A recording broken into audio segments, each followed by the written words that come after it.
Welcome to my 50 match summary. Every week I take a archetype that you guys vote for here on YouTube.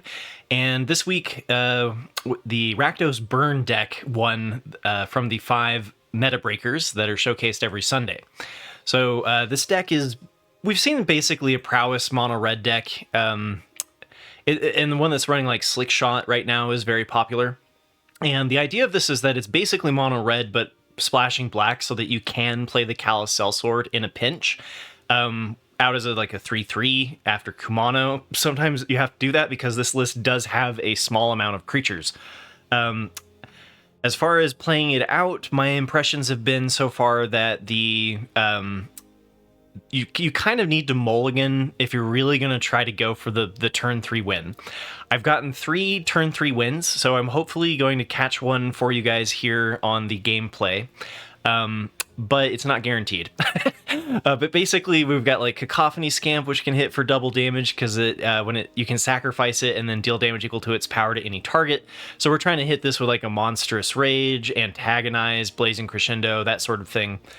Picnic Ruiner in here, as long as you have a creature with power 4 or greater when you attack, it gets a double strike. So it's a pretty good target to put the Bane Splitter on. And then we've got your classic like Kumano, the Felonious Rage works pretty nicely with the Picnic Ruiners being able to give them haste and then immediately be attacking with a 4/2 double striker. Case of the Crimson Pulse has been a little bit unimpressive. It gives you a little bit of that like late game dig. Where you're drawing 2 cards a turn. I haven't won anything off of this, so I think this one's kind of on the chopping block personally. Then we've got the Monastery Swift Spears. Notably, there's no Slickshot. So Slickshot is the 1/2 flyer that gets +2/+0 whenever you cast an instant or sorcery, and then it has plot for 1 and a red. It's a new one that we got at Outlaws at Thunder Junction, or yeah, Outlaws of Thunder Junction. And so it seems like a natural inclusion in this deck, and but the original build wasn't running it, and I think that the reason is that you'd rather have the Codebreaker for being able to refill your hand off of the Disguise. But again, I haven't hit that ever. So I wonder if it would just be better to have the 1/2 flyer Slickshot instead of the Codebreaker. So anyway, you could play around with this list. It's definitely not set in stone. And next Sunday, tomorrow, my next set of 5 meta breakers will be available, and those are kind of off-meta picks that caught my interest throughout the week.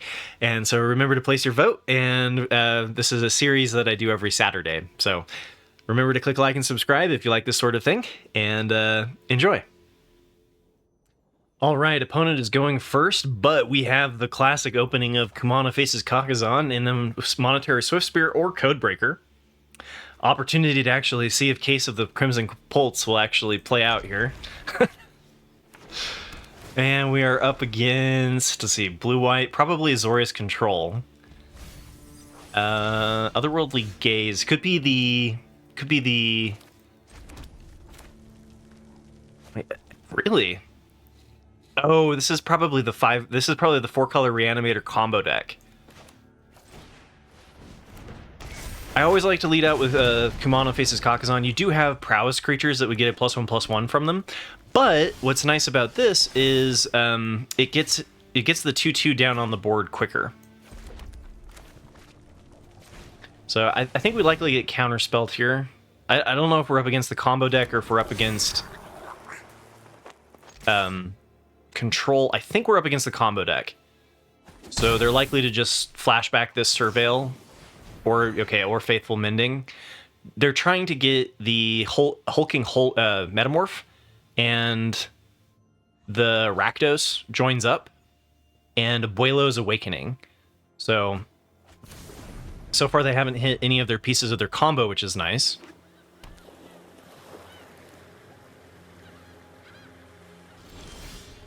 Okay.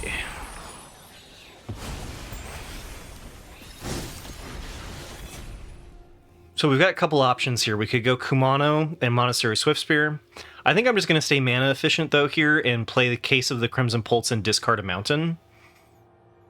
It's a little bit slower, but I want to see if this card actually does something.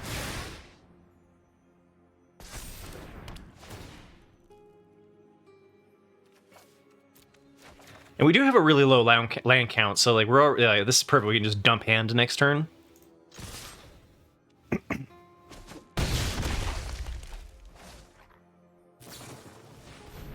Okay, again with the Fateful Mending. They can hit this combo as soon as turn 4. So if they discard the 2 pieces of the combo, turn 4. Oh, there's one of them. Okay, so it doesn't look like... Okay, well, no, they could Surveil into it. They need to hit the Hulking Metamorph and then have Abuelo's Awakening in hand. So they've already dug through a quarter of their deck.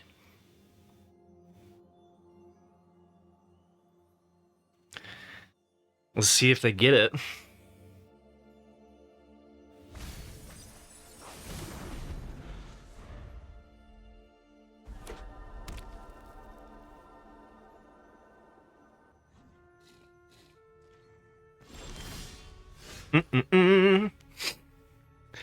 Alright, Picnic Ruiner coming in here a little bit slow. If I wasn't being lazy, I should probably count this out.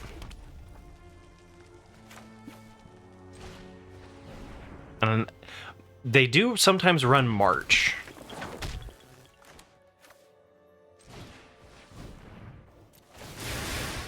I think just playing out all the Prowess stuff is better here. And then again, I think I'm going to put the Bane Splitter on Kumano. So that if they do have removal, then...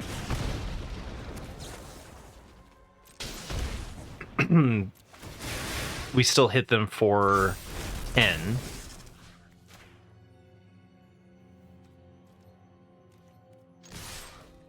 Let's see if they got it.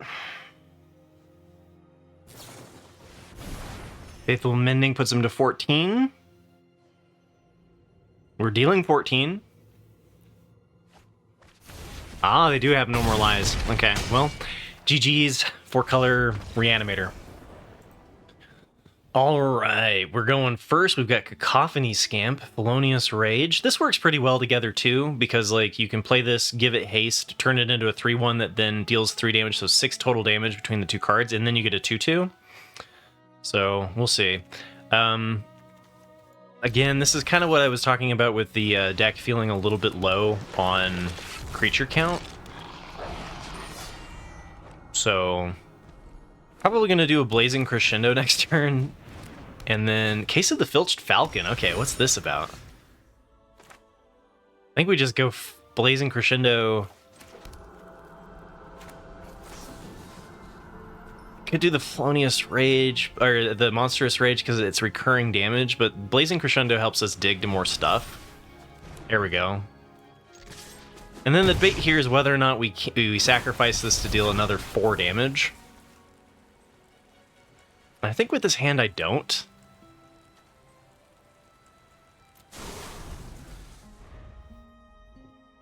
Tricky call there, because we could have put him to 12.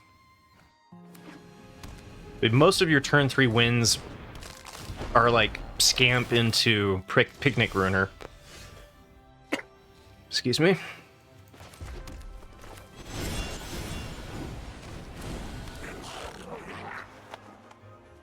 So I think we just go for the Felonious Rage here on the Picnic Ruiner. Immediately lets me attack in with the double strike. Alright. And they block there, that's fine. We'll just deal the 1 damage to Tough Cookie.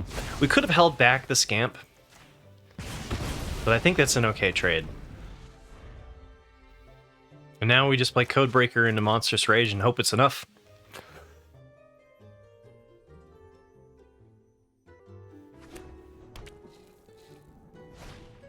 Alright, Subterranean Schooner, and they're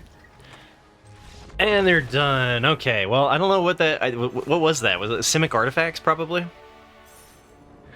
Alright, we get to go first. We've got Kumano into Codebreaker, and then we've got Combat Tricks and a Fling. Looks good.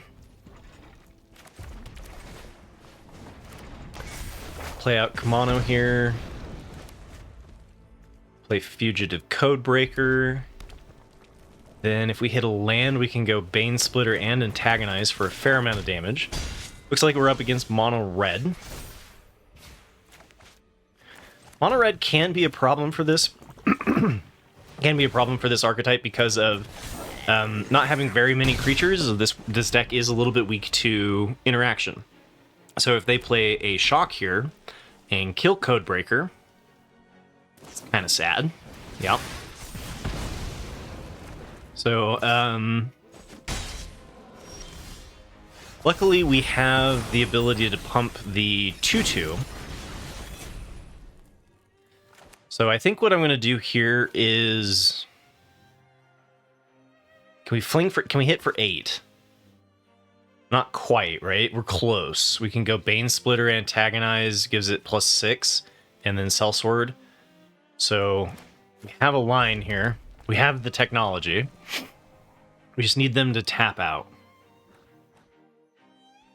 I think what I'm going to do is I'm going to Bane Splitter, and then if they go for removal, use the Antagonize to save. It screws up my Fling line, but I think it's better than saving it all for 1.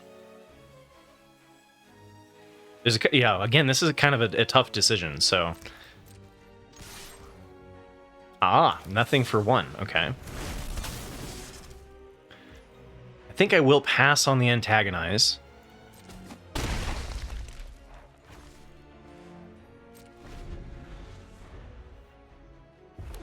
So hopefully they play something like Squee or Godric and just swing here.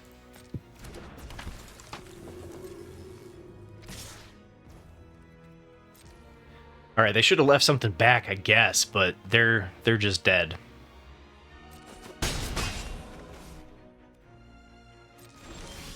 All right, so we go. Antagonize is an instant. This is a sorcery. This is an instant. So attack, antagonize. That would be enough to do it, but we can also play the Felonious Rage for fun. And then fling this. Kabam! We got lucky that we had enough creatures. I've played against mono red where they're able to just remove everything, and then you're just sitting there with a bunch of combat tricks. And they can always do the combat. They can always use the spell in response to you playing a combat trick, which can be problematic for this deck. But we got them. All right, so we are going second. We've got Cacophony Scamp. Okay. So we got turn 2 Cacophony, or turn 1 Cacophony Scamp, turn 2 Picnic Ruiner. This is how the dreams happen.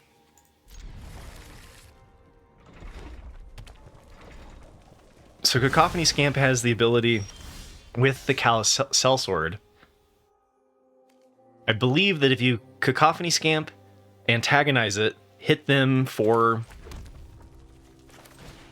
5, don't sacrifice it, then do the Callous Sellsword, have this deal the 5 damage, it then sacrifices, and then this triggers again when it dies, it deals damage equal to its power to any target.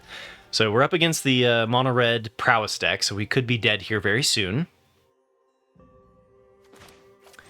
I think our best opportunity here is to hope that they don't have a turn 3 win, and to then be able to do a turn 3 win of our own.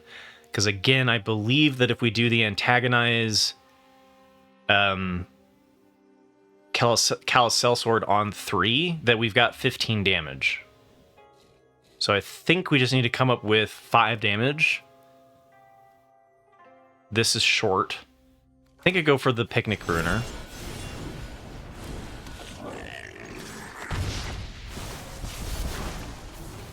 So let's see, if I had played the Codebreaker, I could have hit for 3, putting them to 17, and then Codebreaker, as long as it can get in next turn, would be good too.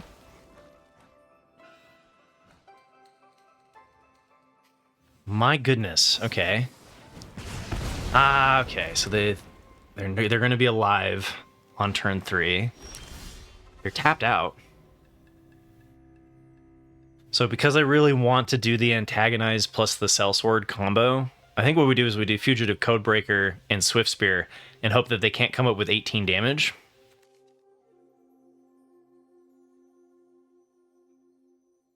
This deck doesn't run any interaction, so it can be kind of weak to the Prowess deck. I guess I only take 1 damage this way. Never mind.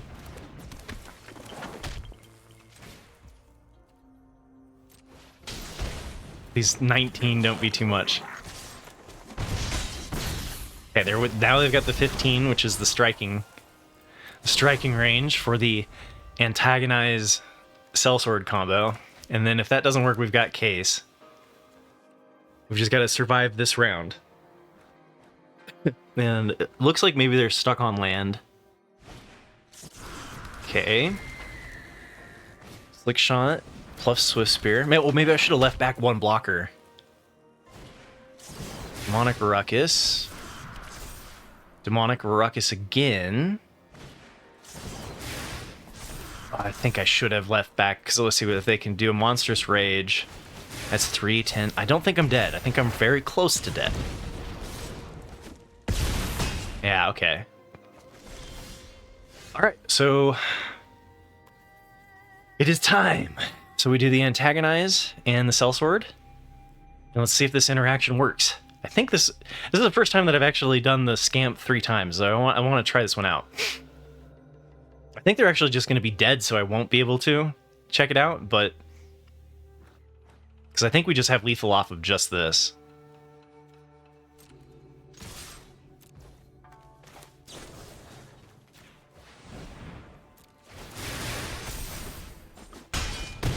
Yeah, it's Xaxes.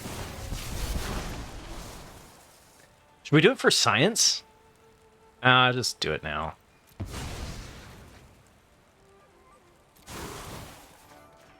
Yeah, so I believe that you can do the Sellsword to hit for twice, or, you know, to double dip. All right, we're on the play. Nice. And we've got options. We can go Fugitive Codebreaker after Kamano. We could do turn 1 Scamp, and we could do like the Swift Spear plus Kamano to get the Codebreaker pumped up. We've got lots of different ways that we could go about this.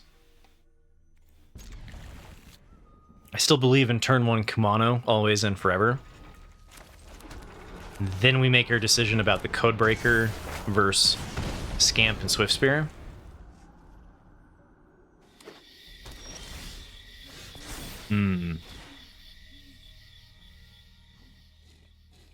I think playing Swift Spear, playing out another Kamano is pretty nice. It's notably not going for the turn 3 win with the Scamp, though.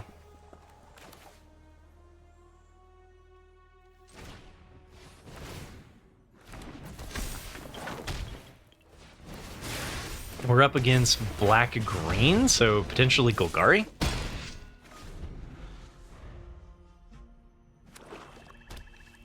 So Golgari Midrange is got a lot of removal. Okay, we didn't hit a land. We could Blazing Crescendo to try to hit a land, or we could just play Codebreaker.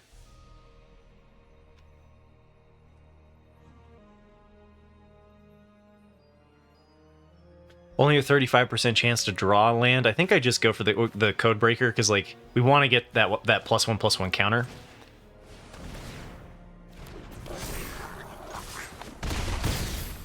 Let's see if they have the cut downs and the go for the throats and the virtue of persistence to survive this onslaught. Glissa can be a bit of a problem too in this matchup because we don't have removal.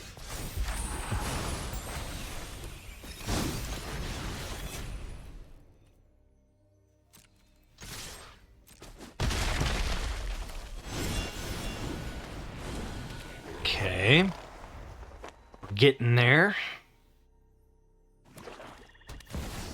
All right, Shieldred. Fair enough.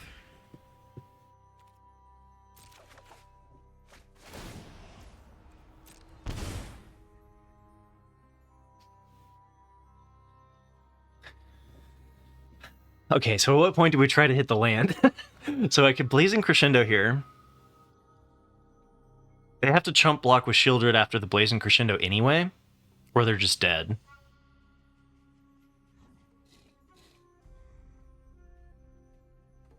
If I go Monstrous Rage, they might be dead anyway. Let me think. Is double Monstrous Rage lethal? +3/+1, +5/+1, 14, 5 of it gets blocked, so 9 damage, or 5 damage. I think we're 1 damage shy. 14 minus 5, 9. No, it's lethal, right? We just gotta do it pre-combat. Okay. I think this is lethal. Counted it once and I got the wrong answer, and then I counted it again and I think I got it.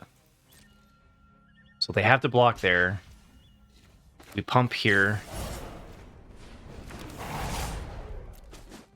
And then we deal... Yeah, okay. Almost miscounted that one. Golgari Midrange down. Alright, opponent is going first. We've got turn 1 Cacophony Scamp followed by turn 2 Picnic Ruiner.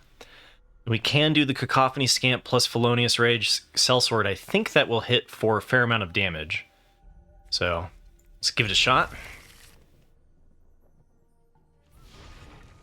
Opponent mulligans to 6, playing Boros Convoke.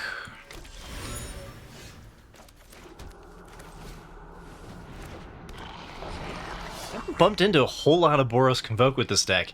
I've got the chump blockers. This doesn't add toughness. Oh, case. Alright. Well, they're not developing the board. They're removing my combo wombo. If we do hit a land, we can go Picnic Ruiner plus Felonious Rage. Gives them both double strike. It's pretty nice. So hopefully we draw a land. Oh, let's go.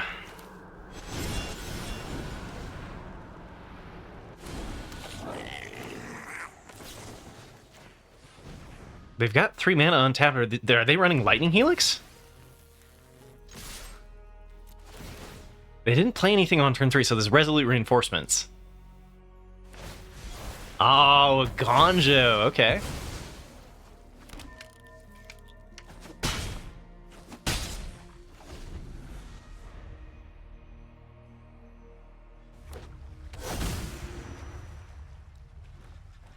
I was going to say that the Boros Convoke deck doesn't usually run very much removal, outside of case of the Gateway Express.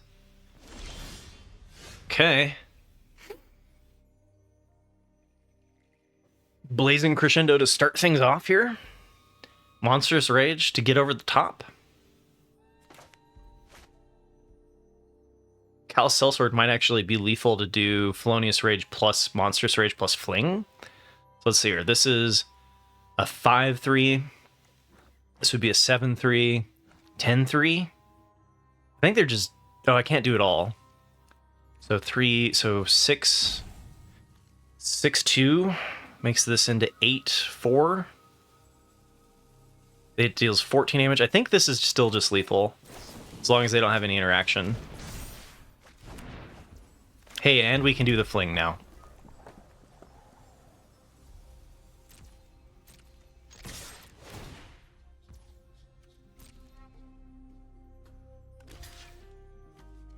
I think this is just enough right here.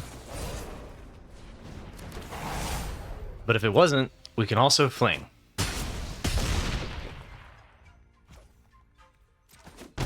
Ta-da! Alright, that Boros Convoke had a little bit of problems, but you don't usually see them only play one thing to the board. Alright, drum roll, it's the final match. Will we win or lose? Let's see. Alright, so we've got Cacophony Scamp, we've got Bane Splitter, we've got Codebreaker, Case of the Crimson Pulse, which again always just feels like a dead card. I get why it's in there though, right? It can help you get exactly what you need.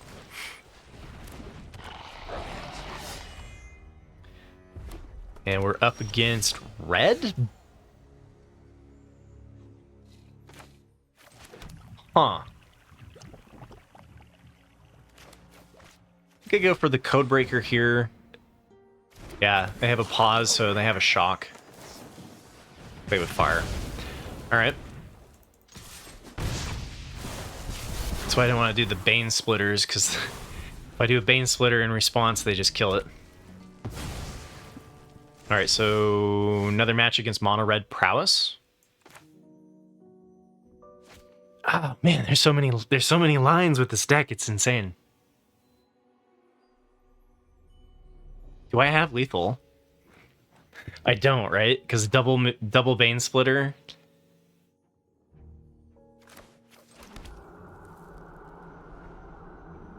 Bane Splitter plus Bane Splitter plus this. It's for 15. So if Codebreaker wasn't dead, we would have assumed they did nothing though. I guess I could also hit them for 9 and then play out the Sellsword as a 3/3. I'm just worried that if they have removal, the next turn I'm sitting here with nothing. So we, you know. No, because I need, yeah, whatever. I think this is all I can do.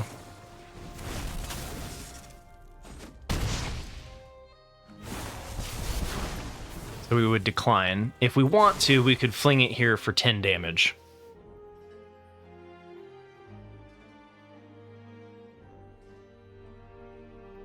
But then we're just stuck with nothing.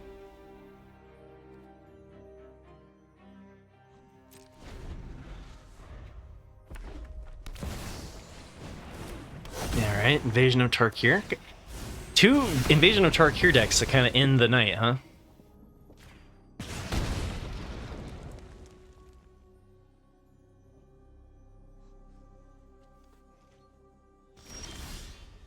Okay, Blazing Crescendo versus Fling. Which one feels better? I think the creature feels better than the Blazing Crescendo. So I think I'm going to go with the Case of the Crimson Pulse here. Maybe on game 50, the Case of the Crimson Pulse will do something.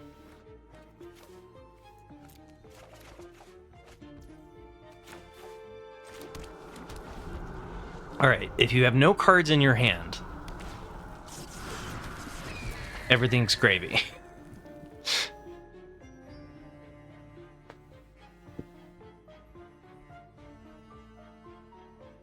And then we solve the case and start drawing 2 a turn. See, they can probably flip the Invasion of Tarkir if they want to.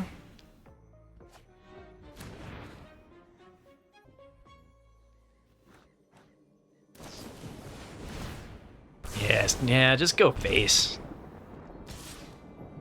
No, come on. Why are you going to flip the 4/4? You know you just want to go face. All right, haste creature off the top. Damn it.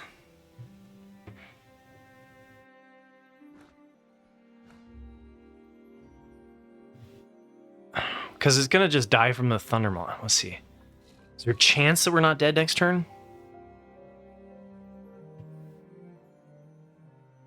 So I could play Monstrous Rage on it and sacrifice it to put them to 4. Wonder if I probably should have just flung them and put it to 4. Just so that I can start drawing 2 a turn. Or we hope that they have no answer for it, and then I can get in with Picnic Ruiner.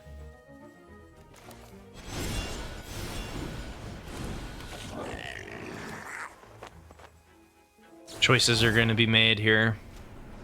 Questionable choices at best. We could also blow up the Thundermaw or this. A couple of different ways to go about this. Alright. Case of the Crimson Pulse. Can we get there? Or are we just dead to their ancestral anger? Maybe I should have killed the Showoff and left them at 9. Because then, like, what? They've got a Thundermaw that's dealing 6 damage to me a turn. Okay, squee. 6, 9, 14. I'm not dead yet.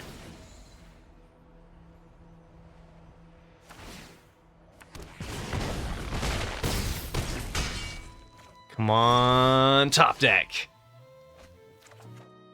Oh, all right.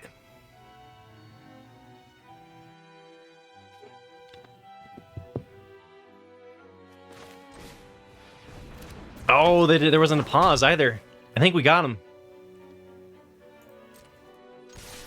I mean, we either got him or we don't got him, and this is it. Hey, let's go. Okay, Case of the Crimson Pulse for the meme on the 50th win. That was great. Thanks for watching to the end of my video. It was a lot of fun. I can definitely recommend this deck. It's not like it's probably worse than the just mono red Prowess deck with the Slickshot, but it's a lot of fun.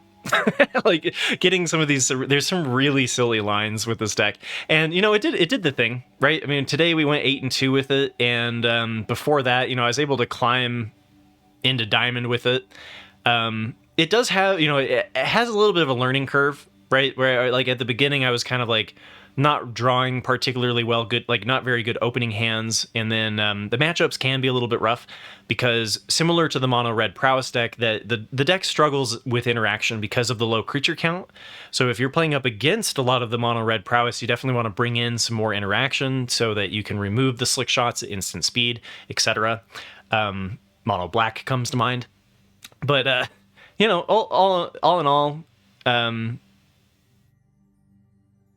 Sorry, 21-19 was 29-21, 67% on the play, 50% on the draw. Nothing felt particularly bad as far as the matchups go. We were 6-3 against the Boros Convoke matchup, which was quite common. Our most common matchup was mono red, and that one really felt coin flippy about who was on the play versus the draw. Did 50-50 against mono white, and then we mono black, mentioning that interaction was our worst matchup, and then from there it just kind of gets into the you know, less than 3 matches. So all in all, I played it for 4 hours. I didn't skip any of the games, really. You know, I didn't like concede when I could have. So you can use this to really chew through games if you want to, and it'll do the trick for you. So, and it's relatively budget, so you know it gets the thumbs up. I hope you guys enjoyed it. Remember to, you know, like, comment, subscribe, all that fun stuff. And tomorrow on Sunday, I'll be going over my next set of meta breakers. And then on Monday, I'll be going over my complete meta review. And it's only week 2 of Outlaws of Thunder Junction, so we have seen some stuff kind of shaking up still in the meta. So, you know, it's an exciting time. And have a wonderful weekend, and I'll catch you later.